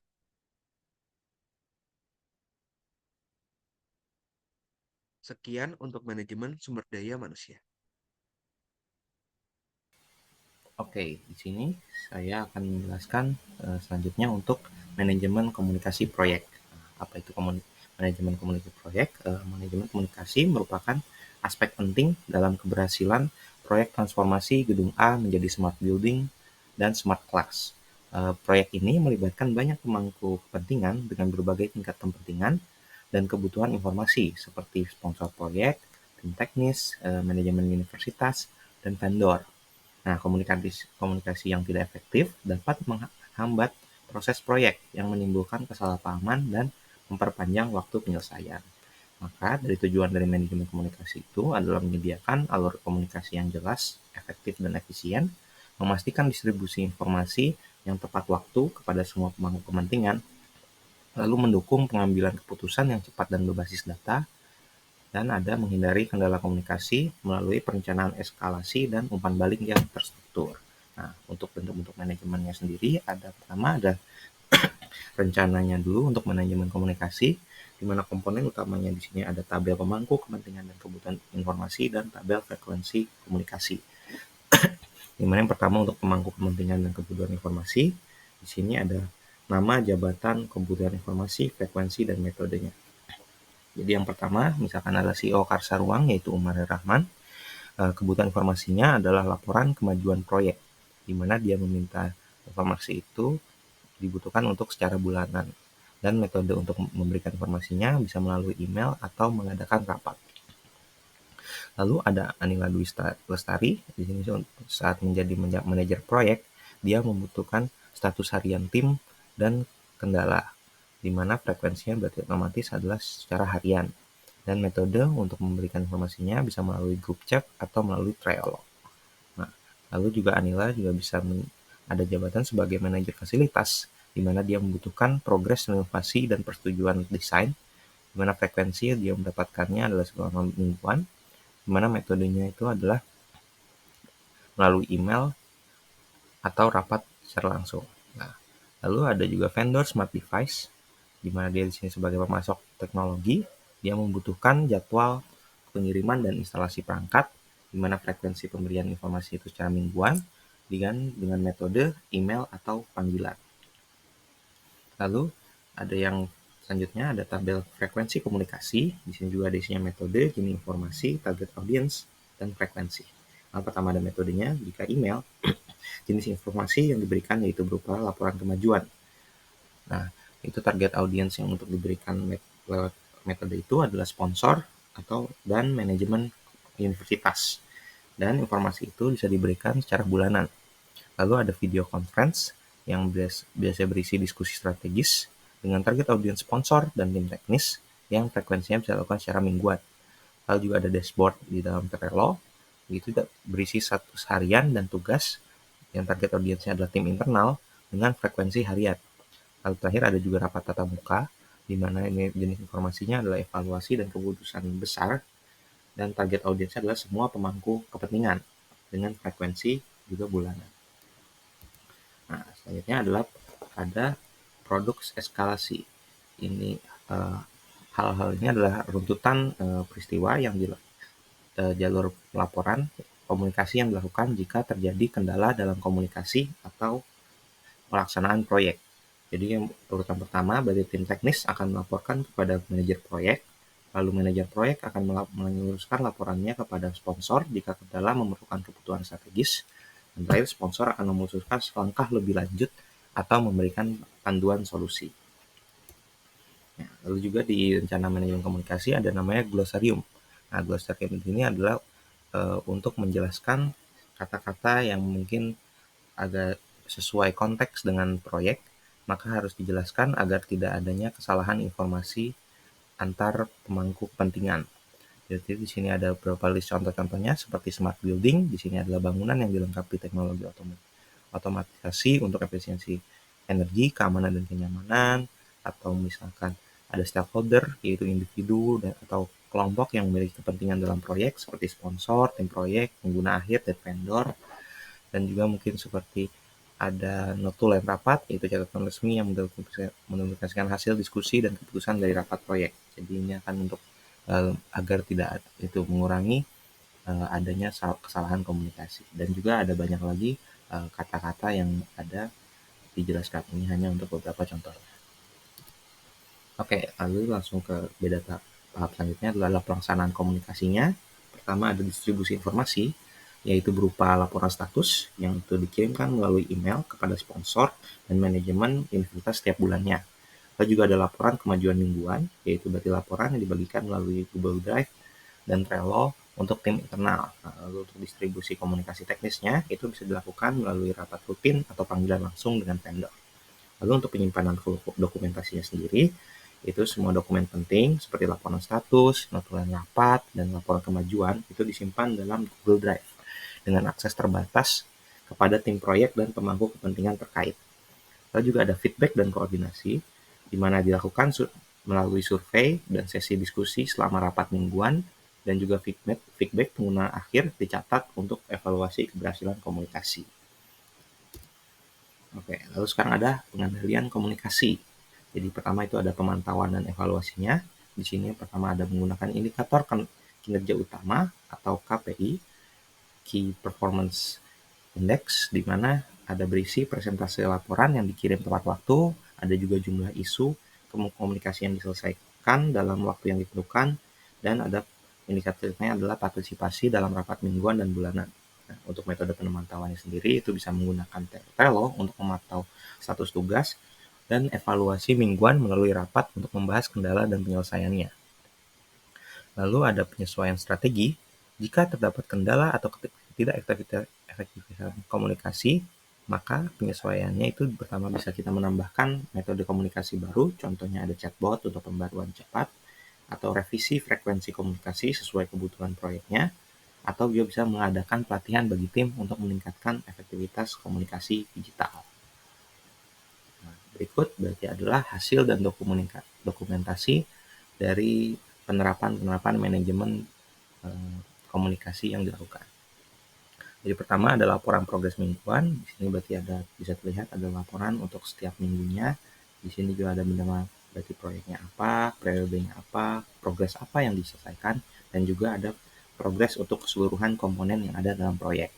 Nah, bersamaan dengan laporan progres juga ada grafik bar laporan mingguan, di mana kita bisa melihat dari progres mingguannya, di mana ada berapa targetnya dan berapa progres akhirnya untuk setiap komponen-komponen proyek yang dihitung dalam bentuk persentase.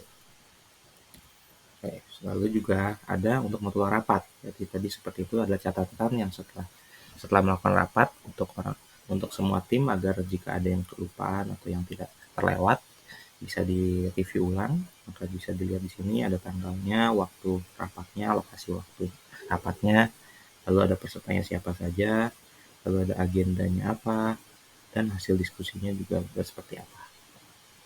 Nah, lalu juga terakhir ada laporan uji sistem awal. Nah, laporan uji sistem ini adalah untuk laporan bagaimana sistem yang sudah dipasang atau yang diimplementasikan, hasil berfungsinya seperti apa, atau ada masalah-masalah laporan ketika sistem di awal dicoba, itu dimasukkan ke dalam laporan uji sistem awal. Oke, mungkin itu dari untuk manajemen komunikasi. Saya lanjutkan untuk teman kelompok saya. Nah, kemudian di sini ada manajemen risiko proyek IT. Untuk elemen utamanya, yang pertama ada metodologi. Jadi, kami menggunakan kombinasi teknik analisis kualitatif dan kuantitatif untuk mengevaluasi risiko. Kemudian ada peran dan tanggung jawab. Yang pertama ada manajer proyek yang bertugas untuk mengawasi keseluruhan proyek manajemen risiko. Kemudian yang kedua ada pengawas lapangan, yang tugasnya yaitu melaporkan risiko yang muncul selama pelaksanaan. Kemudian ada vendor teknologi. Tugasnya yaitu mengidentifikasi risiko teknik terkait perangkat pintar. Kemudian di sini ada anggaran. Jadi dialokasikan sebesar 3% dari total anggaran proyek untuk mitigasi risiko. Dan terakhir di sini ada dokumentasi. Jadi semua risiko akan dicatat dalam register dan kemudian akan digunakan untuk pelacakan dan evaluasi. Selanjutnya di sini ada strategi pendekatan. Yang pertama yaitu kategori risiko. Jadi nantinya akan dibagi menjadi teknis, keuangan, operasional, dan eksternal. Kemudian yang kedua ada probabilitas dan dampak, yaitu menggunakan matriks probabilitas atau dampak untuk penilaian awal. Kemudian ada pelacakan, jadi risiko akan dipantau secara berkala melalui laporan mingguan. Selanjutnya terkait identifikasi risiko. Nah, di sini ada sumber risiko. Yang pertama yaitu teknologi. Jadi ini terkait kompatibilitas perangkat pintar dengan infrastruktur gedung. Yang kedua yaitu terkait keuangan. Ini tentang pembengkakan anggaran karena biaya perangkat tambahan. Lalu ada SDM di sini, yaitu terkait kurangnya keterampilan dari staf-staf yang terkait. Kemudian ada lingkungan. Jadi untuk lingkungan ini kadang bisa saja terjadi gangguan eksternal seperti cuaca buruk atau keterlambatan pengiriman bahan. Kemudian di sini ada teknik identifikasi. Yang pertama yaitu brainstorming. Jadi akan melibatkan semua anggota tim proyek untuk mengidentifikasi risiko awal. Lalu di sini ada SWOT analysis yang terdiri dari strength, weakness, opportunities, dan threats. Untuk strength, jadi akan dibahas terkait infrastruktur dasar gedung yang apakah sudah memadai atau belum. Kemudian weakness itu terkait keterbatasan anggaran untuk perangkat premium. Lalu untuk opportunities menarik lebih banyak mahasiswa dengan fasilitas modern. Dan threats untuk keterbatasan waktu pengerjaan sebelum semester baru dimulai. Selanjutnya di sini ada risk register. Untuk ID risiko misalnya di sini ada R01, deskripsinya yaitu ketidaksesuaian perangkat pintar dengan jaringan gedung.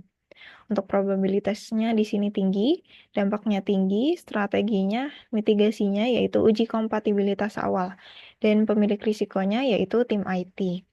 Kemudian untuk R02 yaitu keterlambatan pengiriman perangkat, di mana probabilitasnya sedang, dampaknya tinggi, lalu strateginya dengan transference, yaitu perjanjian SLA dengan vendor. Kemudian pemilik risikonya di sini yaitu manajer logistik. Untuk R03 maksudnya deskripsinya di sini kurangnya pelatihan untuk staff, lalu probabilitasnya sedang. Di sini tetap R02, lalu dampaknya juga sedang. Dan strategi responsnya acceptance, pelatihan pasca implementasi. Kemudian pemilik risikonya ada HR dan IT. Nah, selanjutnya di sini terdapat analisis risiko. Yang pertama ada analisis kualitatif. Di sini terkait matriks probabilitas atau dampak. Untuk risiko tinggi, misalnya fokus utama, yaitu mitigasi segera. Untuk risiko sedang, pemantauan ketat dan mitigasi jika diperlukan. Untuk risiko yang rendah, didokumentasikan tetapi tidak menjadi prioritas. Kemudian ada analisis kuantitatif. Yang pertama ada Monte Carlo simulation. Jadi ini terkait risiko keterlambatan perangkat menunjukkan 80% kemungkinan terjadi dengan potensi penundaan hingga 15 hari. Kemudian yang kedua ada decision tree, yaitu memutuskan untuk memesan perangkat dari 2 vendor berbeda untuk mengurangi risiko keterlambatan. Dan selanjutnya di sini ada perencanaan respons risiko. Yang pertama di sini terkait strategi respons. Ini ada avoidance, yaitu mengurangi risiko perangkat dengan uji coba awal semua komponen di lab. Kemudian ada mitigation, yaitu menyediakan stok cadangan perangkat kecil, misalnya sensor dan modul jaringan. Lalu ada acceptance, yaitu menganggarkan dana tambahan untuk biaya pelatihan pasca implementasi. Kemudian ada transference, yaitu membuat perjanjian SLA ketat dengan vendor. Lalu ada dokumentasi respons. Di sini setiap risiko akan terdokumentasi dalam risk manager dengan langkah mitigasi yang jelas dan pemilik risiko yang bertanggung jawab. Kemudian ada monitoring dan kontrol risiko. Di sini yang pertama ada aktivitas monitoring. Jadi aktivitasnya ada 2 di sini yaitu review risiko setiap 2 minggu dalam rapat proyek, kemudian ada evaluasi keefektifan respons risiko secara berkala. Kemudian untuk dokumentasi, di sini ada risk report, yaitu yang isinya nanti berupa laporan perkembangan setiap risiko.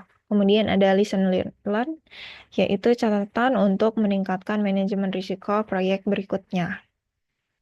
Nah, selanjutnya di sini ada penyesuaian rencana. Jadi, jika risiko baru ditemukan atau respons tidak efektif, rencana mitigasi akan diperbarui dan disetujui oleh semua pemangku kepentingan. Sekian penjelasan dari saya, selanjutnya akan dilanjutkan oleh rekan saya.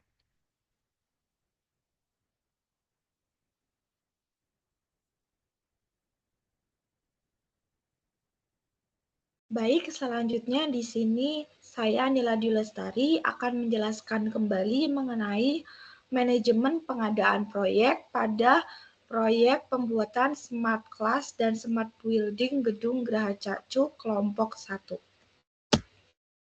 Sebelum melanjutkan ke penjelasan lebih lanjut, apa sih manajemen pengadaan proyek itu? Jadi, manajemen pengadaan proyek atau proyek procurement management adalah suatu proses perencanaan, pengorganisasian, pelaksanaan, dan pengendalian semua aktivitas untuk menjamin ketersediaan barang maupun jasa dari luar yang dibutuhkan oleh organisasi atau proyek.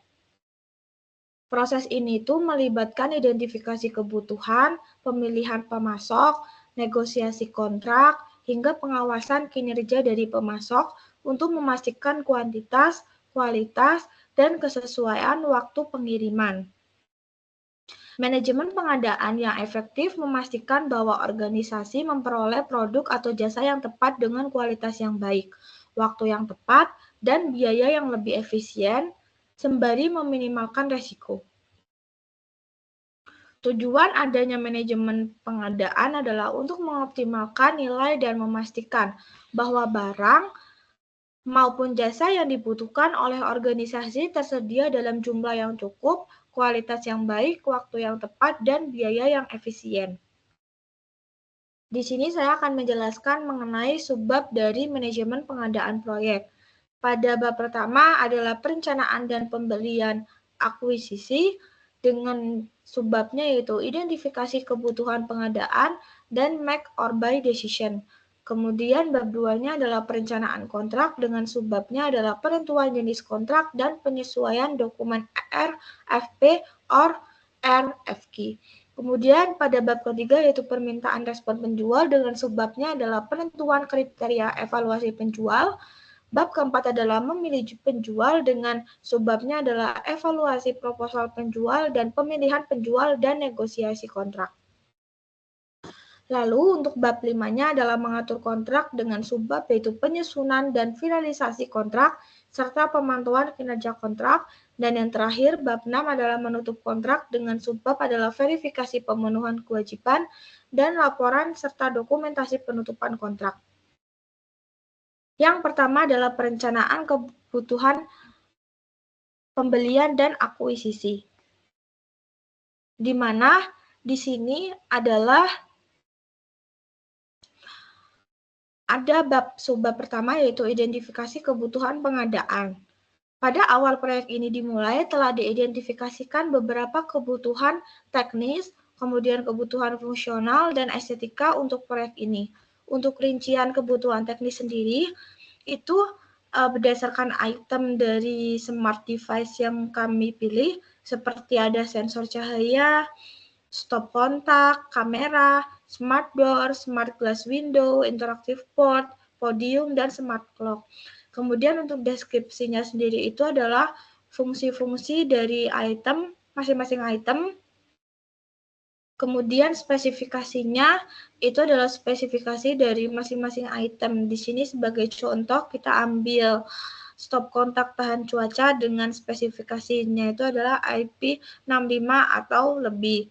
Dan jadwal pengadaannya itu dimulai dari sensor cahaya, itu pemesanan pada minggu kedua, pengiriman pada minggu ketiga, dan seterusnya sesuai dengan slide berikut. Kemudian untuk kebutuhan fungsionalnya sendiri itu merupakan item-item yang memiliki fungsional tersendiri, seperti yang pertama ada smart dispenser, student bag rack atau locker, stop kontak, dan meja modular. Di sini juga terdapat deskripsi singkat mengenai fungsi dari masing-masing item, kemudian ada spesifikasinya juga, dan ada jadwal pengadaannya juga, seperti pemesanannya pada minggu keberapa dan pengirimannya pada minggu keberapa. Sama seperti kebutuhan sebelumnya, pada kebutuhan lingkungan ini, itemnya adalah smart trash, di mana tong sampah untuk mempermudah staf ataupun mahasiswa dalam pembuangan sampah di setiap ruangan. Seperti spesifikasinya, sensor otomatis dengan desain ergonomis, dan jadwal pengadaannya, pemesanannya pada minggu ke-5 dengan pengiriman pada minggu ke-6. Sama juga seperti kebutuhan lainnya, untuk kebutuhan estetika ini sendiri itu berfokus pada kebutuhan dari segi visualisasi. Seperti yang pertama, ada PVC wall panel, rumput sintesis, bean bag. Nah, ini merupakan kebutuhan-kebutuhan yang telah kami kategorikan berdasarkan jenisnya. Lalu di sini ada subbab kedua adalah make or buy decision. Jadi proses make or buy ini digunakan untuk mengevaluasi berbagai faktor dalam proyek. Faktor tersebut itu bisa mencakup biaya produksi, ketersediaan teknologi, waktu yang diperlukan, dan risiko yang terlibat dalam pengadaan barang atau jasa. Keputusan ini juga akan mempengaruhi kelancaran proyek dan dapat menentukan keberhasilan atau kegagalan proyek. Berikut ini merupakan tabel keputusan make or buy untuk beberapa kebutuhan dalam proyek Smart Building dan Smart Class Gedung Geraha Cacuk. Di sini juga dikelompokkan berdasarkan kebutuhan teknis, yaitu seperti sebelumnya, di mana di sini itu ada beberapa pertimbangan seperti make itu internal, buy itu eksternal. Alasan pertimbangan harus membeli alat tersebut atau tidak. Seperti di sini contohnya saja adalah sensor cahaya LDR, itu tim kami memutuskan untuk membeli sensor cahaya dari pemasok eksternal dengan kualitasnya terjamin. Alasannya apa? Karena kami ingin menjaga efisiensi karena pemasok eksternal itu memiliki teknologi yang lebih maju. Dan beberapa kebutuhan teknis lainnya telah kami identifikasi sebagai berikut. Sama seperti kebutuhan sebelumnya, kebutuhan fungsional ini berfokus pada fungsional dari suatu item yang kami pilih. Di sini itu ada beberapa pertimbangan yang kami lakukan, seperti smart dispenser itu kami memilih untuk membuat secara internal karena beberapa pertimbangan juga, dan beberapa item sudah kami pertimbangkan sebagai berikut. Untuk kebutuhan lingkungan juga sama, dan kebutuhan estetika juga kami telah mengidentifikasinya. Nah, selanjutnya adalah perencanaan kontrak. Yang pertama adalah penentuan jenis kontrak. Jadi berdasarkan dengan beberapa jenis kontrak yang ada, itu dilakukan pertimbangan terkait jenis atau kategori item yang sesuai untuk jenis kontraknya.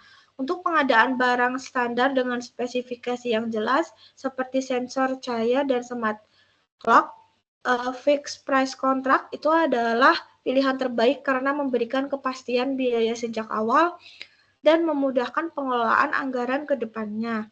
Namun untuk pengembangan teknologi baru atau custom seperti smart door atau smart dispenser, itu cost reimbursable kontrak itu lebih sesuai. Kontrak ini tuh memberikan fleksibilitas dalam menyesuaikan biaya seiring dengan pengembangan yang terjadi selama pembuatan.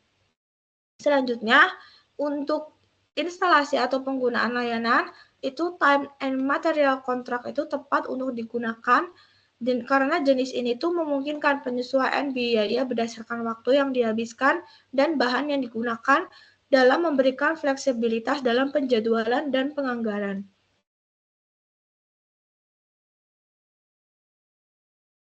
Selanjutnya adalah penyusunan dokumen RFP atau RFQ. Jadi,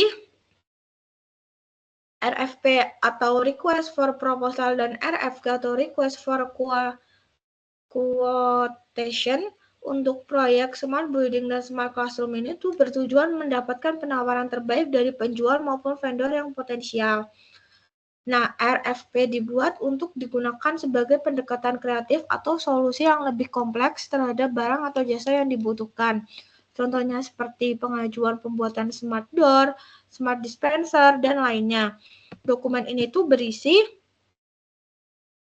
ruang lingkup proyek, spesifikasi teknis, kriteria evaluasi, dan jadwal pengadaan, sehingga penjual atau vendor itu dapat mengajukan solusi yang sesuai dengan kebutuhan yang dibutuhkan dalam suatu proyek ini. Sedangkan RFQ sendiri itu dibuat untuk digunakan dalam pengadaan barang atau jasa yang spesifikasinya sudah jelas. Contohnya saja seperti sensor cahaya, smart clock, atau BPC wall panel. Dan dari dokumen ini adalah rincian harga dan waktu pengiriman yang jelas dari penjual atau vendor. Kedua itu dokumen ini dilakukan untuk memastikan transparansi ataupun efisiensi dalam memberikan peluang kepada penjual atau vendor untuk bersaing secara adil sehingga memastikan kebutuhan proyek itu terpenuhi secara optimal. Nah, yang ketiga adalah permintaan, respon, dan penjual.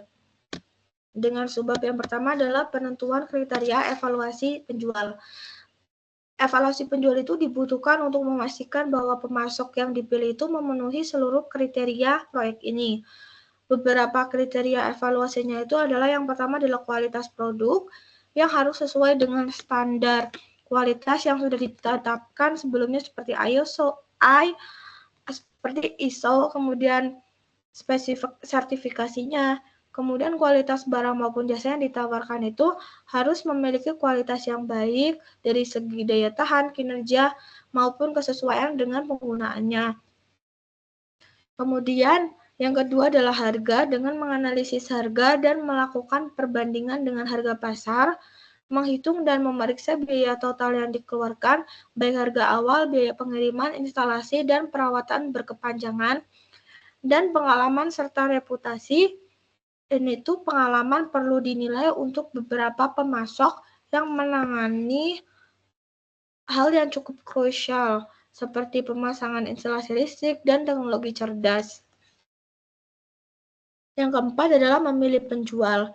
Pada subbab pertama adalah evaluasi proposal penjual, dan di sini merupakan salah satu evaluasi proposal penjual terhadap kebutuhan pada smart building dan smart class.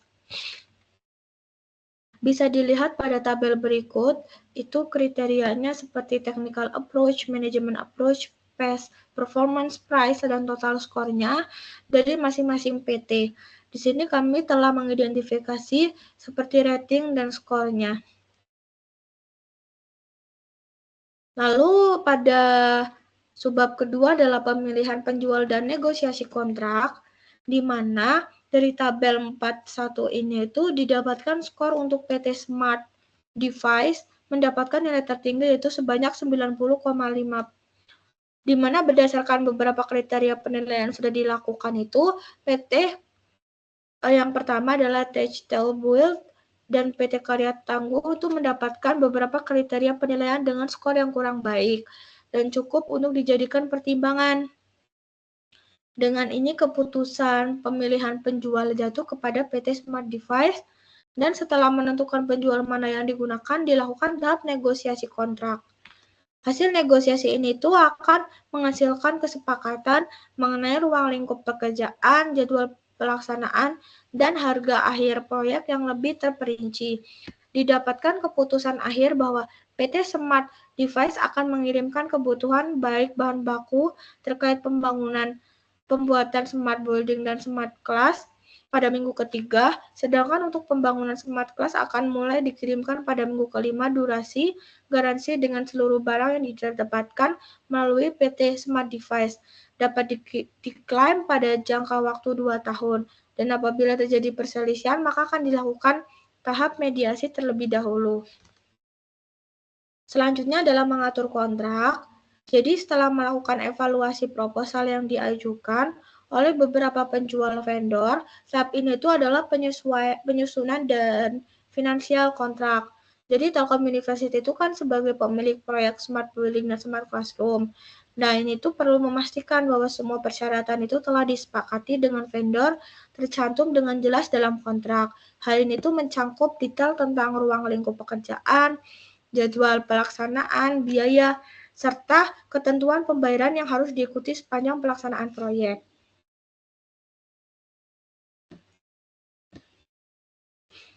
Nah, yang selanjutnya adalah penyusunan dan finalisasi kontrak. Ini tuh terdapat 2 langkah.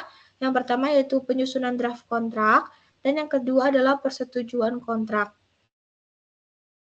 Lalu untuk pemantauan kinerja kontrak sendiri, ini itu ada setiap langkah-langkah pemantauannya. Nah, pemantauan ini tuh dilakukan untuk memastikan bahwa penjual atau vendor itu melakukan kewajibannya sesuai dengan ketentuan awal yang telah ditetapkan. Di sini tuh ada langkah-langkahnya. Yang pertama, pemantauan kemajuan proyek ini, setiap kemajuan itu akan dibandingkan dengan jadwal yang tercantum dalam kontrak untuk memastikan proyek itu berjalan sesuai dengan rencana. Kemudian ada evaluasi kinerja vendor, itu evaluasi yang melibatkan pemeriksaan kualitas material, uji coba sistem yang terpasang, dan pengecekan implementasi teknologi dilakukan secara berkala. Kemudian yang ketiga adalah manajemen perubahan dan resiko, itu pemantauan untuk memastikan setiap perubahan yang terjadi dan perubahan yang tidak sesuai dengan ketentuan awal. Untuk penyelesaian masalah sendiri itu dilakukan dengan mencantumkan ketentuan mengenai denda atau kompensasi jika proyek itu tidak selesai tepat waktu, dan laporan kinerja itu untuk memberikan laporan secara rutin mencangkup status proyek, masalah yang dihadapi apa, serta rangka-rangka untuk menyelesaikan suatu masalah dalam proyek. Laporan ini tuh juga akan menjadi dasar dalam proses evaluasi kinerja proyek.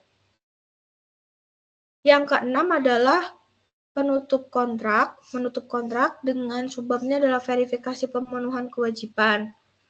Nah, tahap verifikasi pemenuhan kewajiban ini tuh penting untuk memastikan bahwa semua tanggung jawab itu yang tertuang dalam kontrak itu telah dilaksanakan oleh penjual atau vendor sebelum proyek itu dinyatakan selesai. Nah, dalam proyek Smart Class dan Smart Building ini, proses verifikasi itu dilakukan dengan memeriksa semua deliverable sesuai dengan spesifikasi teknis, fungsional, dan estetika yang telah disepakati dalam kontrak. Berikut adalah langkah-langkah dalam proses verifikasi. Yang pertama itu pemeriksaan fisik dan fungsional, itu yang mencakup seluruh perangkat. Untuk memastikan bahwa semua berfungsi sesuai dengan spesifikasi awal. Kemudian verifikasi dokumentasi teknis, ini tuh diwajibkan menyerahkan dokumentasi teknis seperti manual pengguna, panduan instalasi, dan segalanya.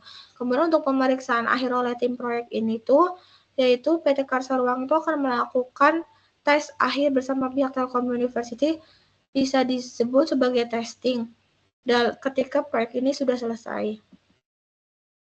Lalu, selanjutnya adalah laporan dan dokumentasi penutupan kontrak. Tahap terakhir ini adalah menyusun laporan dan dokumentasi penutupan kontrak. Proses ini tuh akan memastikan bahwa semua aspek proyek itu telah tercatat dengan baik untuk referensi di masa depan menjadi bahan evaluasi untuk proyek selanjutnya. Di sini itu laporannya itu terdapat beberapa hal seperti ringkasan pekerjaan, itu mencantumkan ringkasan pekerjaan yang telah diselesaikan. Kemudian evaluasi kinerja penjual atau vendor, itu evaluasi terhadap kinerja vendor, kerjasama vendor dengan Karsa Ruang. Kemudian ada dokumentasi akhir, itu semua dokumen yang dilampirkan sebagai bagian dari dokumentasi penutupan proyek dan penyelesaian keuangan yang mencakup rincian pembayaran terakhir kepada penjual ataupun vendor berdasarkan kesepakatan kontrak. Nah, cukup sekian dari penjelasan kelompok kami. Mohon maaf apabila ada kesalahan kata. Terima kasih. Wassalamualaikum warahmatullahi wabarakatuh.